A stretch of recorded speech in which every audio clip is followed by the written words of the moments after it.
right? We left Birmingham with Brother Talal, who lives normally in Preston, but that night he's going to balik kampung dia dekat Banbury, so he will drop us off at Oxford finally, and so we are not going to call my wife to ask my wife to come and pick us up at Banbury.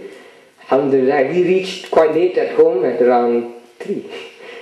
So one of my wife's option was actually a possibility, but then that would mean that I would have to call her or get the taxi or something.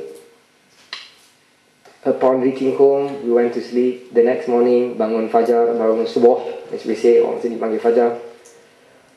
Buka email. Tengok, the email that Brother Ahmad promised to send arrived. Dah sampai Oxford baru nak sampai email. So as far as I'm concerned, this is, I'm off the hook, I felt, although I had intention to go, but, I was there, but now I'm here, So that was the perfect excuse, I'm going to give him the perfect excuse, I thought, you see. So I then, the email is his friend, and I called his friend, and this was at 11 o'clock. The wedding is at 12 to 4 o'clock. I called the number of his friend, and the reason, you remember why I asked to send the email, because I did not want to speak to the Sultan of the day. The day before, I don't want to speak to him.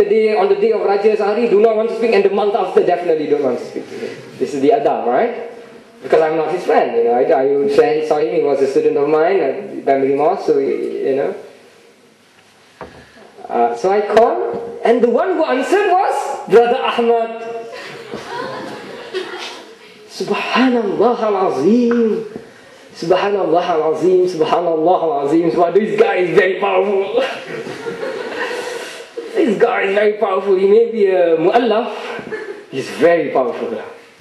He's very powerful. He may be an English Muslim, not a born Muslim, like Khairi here.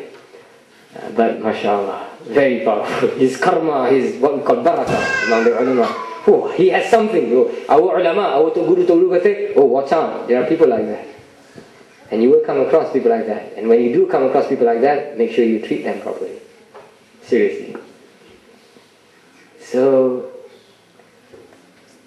I asked him, we went through this roundabout way so that I do not speak to you. What happened? Last night we had a stag party with my friends. And what party?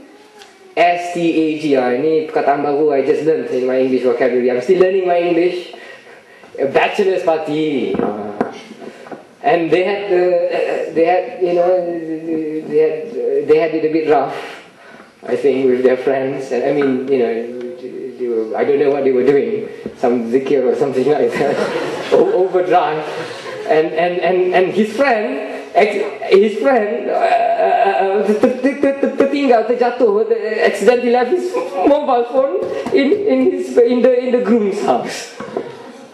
Ya Allahu Akbar. Amazing. When I realized when he told me that, then I realized, that's it. This man is definitely. From that point onwards, I know I'm going to Birmingham. I'm not going to give any more excuse. And I said to him, but because I don't want to tell him I'm going to his wedding, because if I were to tell him that I'm going to go to his wedding, and remember, nature's finest gentleman, that if were I to tell him, then he's going to make the arrangement to try and get someone to collect this so-called sheikh or whatever, etc., at the train station. So no. So I then said what I couldn't say on the Wednesday clearly. Sorry, this is where moments you can lie. Ni kau pergi bohong sunat. I'm sorry. I could not make it now. Any intention now? I could not make it now because I am now in Oxford. I was there, and I tried to give him all the pathetic excuses and say, so I'm very sorry, Brother Ahmad. I could not make your wedding now. Now. So, niat tu. Ni lawyer punya bohong. Bahaya tu. Lawyer bohong. But anyway, the hikmah was that I then intended to, go and get the train and pergi saja. And I now have the card, I know where to go, with the card, with the RSVP and so forth. So I just said to him, point blank range, I cannot count. What I couldn't do on the Wednesday, as a Malay. And he said, fine, oh, okay. But please then say dua. So I read a kind of a long dua on the phone for him and so on and so forth. And fine, we said, goodbyes and salama and fatiha and all that. Put the phone down. And then after that, I jumped out and said, Rafi, wake up! We are going! Qada! So we both then went to the train station. We took the train to Birmingham New Street. From Birmingham New Street, we took the taxi. We showed the taxi driver, this is the Kawin, and the driver went straight to this Mu'ad center. It's a Yemeni center. No problem. Connection tengok tu. Pergi mengajar on the Sheffield Masjid Yemeni. On the Saturday tu bagi excuse nak jumpa juga ulama-ulama Yemen datang on the Saturday kat Birmingham, ulama Yemen. And hari Sunday kahwin tu pula Masjid Yemen juga.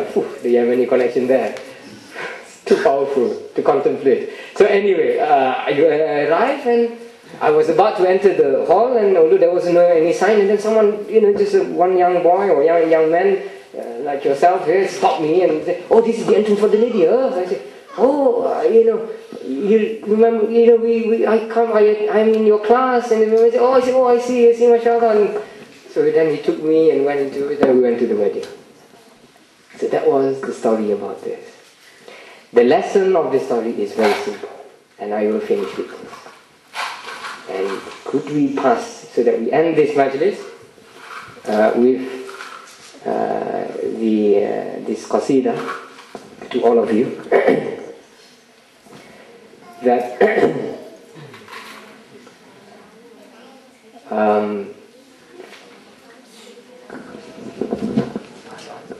some to the ladies as well, please, and we will sing together, inshallah. In the traditional, in the seminary tradition and in our qasidah marhaba marhabani, salawat. So there is this one qasidah written by a Yemeni Imam al-Haddad. It's called Qad Kafani al-Murabbi. The song goes like this. Qad Kafani al-Murabbi min su'ali wa ikhtiyari fa du'ai wa ibtihali shahidun li biftiqari. Okay, that's how the song goes. Now this is a very powerful qasida. Why? I will now translate this. So this is lesson. This is what we're reading. This is our matan now. I will do a real big digression from Ayyuhal Walad, which we'll have inshallah after this break, after the Asr inshallah. Now, who has Arabic here? I don't want to put you on the spot, of course, but just so that I want, those of you who studied Arabic, you've gone to sekolah agama kat Malaysia ke, you've gone to your asrama penuh and all that brilliant KBSM education for nothing. No. You must apply. So let's read this together. This is a wonderful poem which we sing by Imam Haddad. And Imam Haddad is one of these great Shafi'i imams from Hadramaut. And he says, Qad kafani ilmu rabbi. The verb is kafani. Ilmu rabbi is the subject, the fa'il. The knowledge of my Lord, ilmu rabbi, yani ilmu min al-azal. Ilmu Allah subhanahu wa ta'ala from eternity of my Lord, Qad kafani is enough for me. What does that mean? That means, how do you know when the manifestation of Allah's ilm? When it happens, of course. So in our case, when we miss the train to go to Oxford, 9:29, someone said, and 9:21 we arrived, we missed the train. That's when we realized that Allah had willed it. Allah had His irada willed it that we exist originally in Allah's ilm, min al-azal. Tapi before that event happened, we did not have access to that knowledge. So that's why Qad kafani ilmu rabbi, the knowledge of my Lord is sufficient for me once that happens. Once you realize something bala has happened in this case, in my case, in that case, ulama bala tertinggal kereta api.